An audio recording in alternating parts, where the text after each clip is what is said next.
তুই যা নতুন একটা পেজ খুললাম, ফলোয়ারও বাড়ে না, ভিডিও ভাইরাল হয় না। কোন জায়গাতে আগুন টাগুন লাগলে, দুর্ঘটনা ঘটলে তো একটা ভিডিও ভাইরাল হয়ে যেত গা। লাইভ টাইপ করে মানে ফলোয়ার করে আসতাম। ভাই ভাই, রাস্তার মধ্যে বিরাট বড় দুর্ঘটনা করছে, এক মানুষ মরে গেল, তাড়াতাড়ি আইন। কস কি এটাই সুযোগ, ঈদ লেগে গেছে গা। পেজের মধ্যে মানে ফলোয়ার হইব, ভিডিও ভাইরাল হইব, লাইভে ঢুকে গে তাড়াতাড়ি। চশমাটা বিন্দা লই। দর্শক দেখুন, ভয়ঙ্কর দুর্ঘটনা, অ্যাক্সিডেন্ট হয়েছে। দেখুন, বেশি বেশি লাইভটা শেয়ার করবেন, কমেন্ট করবেন, তাইলে এরা ভালো হয়ে যাবে গা। যত বেশি ফলো দিবেন, শেয়ার করবেন, লাইভটা সবাই দেখুন, সবাই যুক্ত হন। দেখুন কেনতে কত বড় দুর্ঘটনা করছে ভাই। দুর্ঘটনা কিভাবে ঘটলো?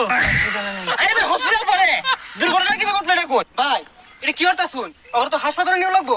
আরে হাসপাতালও না, লাইভ করতেছি, লাইভ ভাইরাল হয়ে গেছে গা, বহুত লোকে দেখতাছে। আমার আইডি তো না রিচ হয়ে গেছে গা। তোমরা খাও, সমস্যা নাই।